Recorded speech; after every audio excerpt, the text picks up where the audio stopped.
Assalamualaikum warahmatullahi wabarakatuh. Bismillahirrahmanirrahim.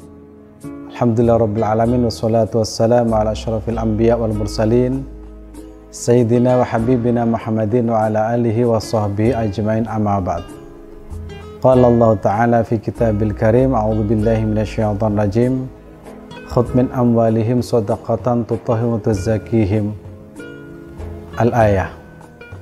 Ayat ini sering dibaca dan berkali-kali di mana saja berada, khususnya di bulan suci Ramadan. Namun kali ini saya akan mengambil sisi lain dari makna ayat ini.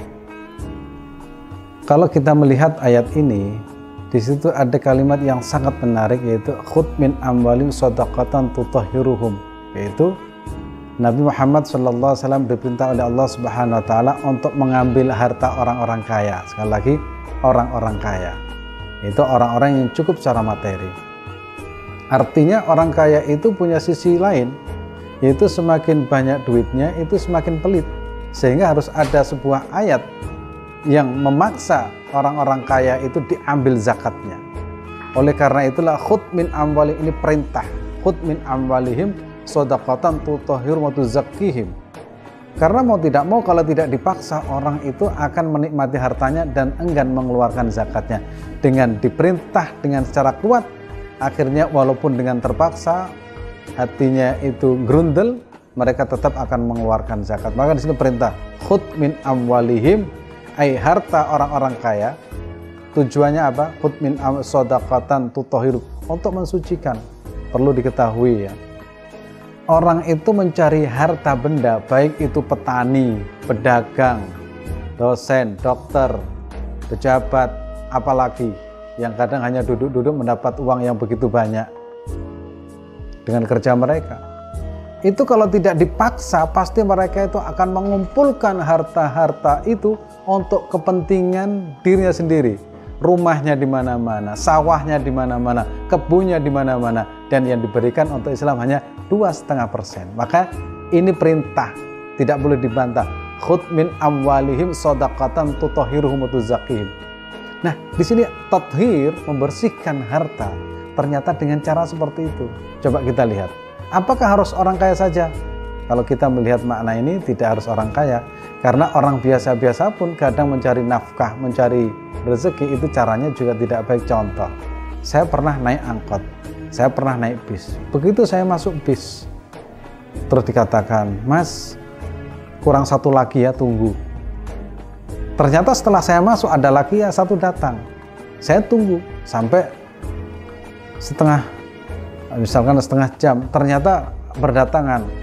Setelah setengah jam, mereka sebentar lagi datang lagi, sebentar lagi, sampai 10 penumpang, 20 penumpang, sebentar lagi. Kalimat sebentar lagi itu ternyata harus menunggu sekian lama, 1 jam, kadang lebih.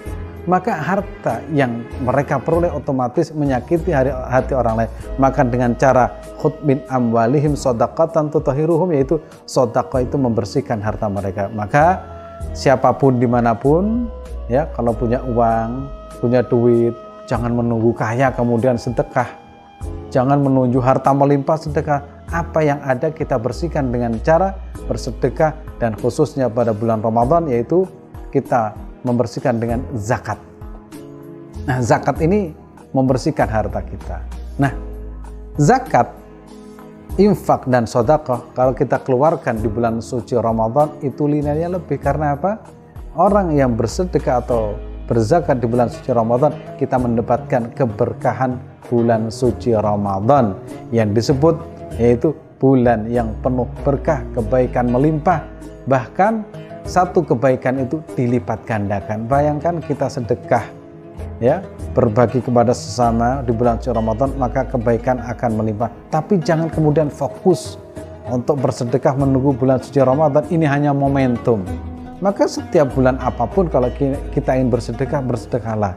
Jangan menunggu dipaksa, apalagi menunggu sakit, apalagi menunggu ujian-ujian, kemudian setelah ujian baru kemudian sadar bahwa hartanya tidak membawa dampak apa-apa terhadap dirinya. Maka di sini ya, mari kita bersama-sama membersihkan harta kita dengan sedekah, zakat, infak dimanapun berada. Maka Kalau kita sudah menjalankan itu berarti telah menjalankan perintah Allah Subhanahu wa taala. Kalau kita menjalankan perintah Allah karena ikhlas, insya Allah bukan hanya pahala yang kita dapatkan, kita dijanjikan yaitu surga di tempat yang indah bersama siapa? Bersama kekasih-kekasih Allah, bersama para nabi, dan juga insya Allah dibersamai baginda Rasulullah sallallahu alaihi wasallam. Terima kasih, mudah-mudahan bermanfaat. Assalamualaikum warahmatullahi wabarakatuh.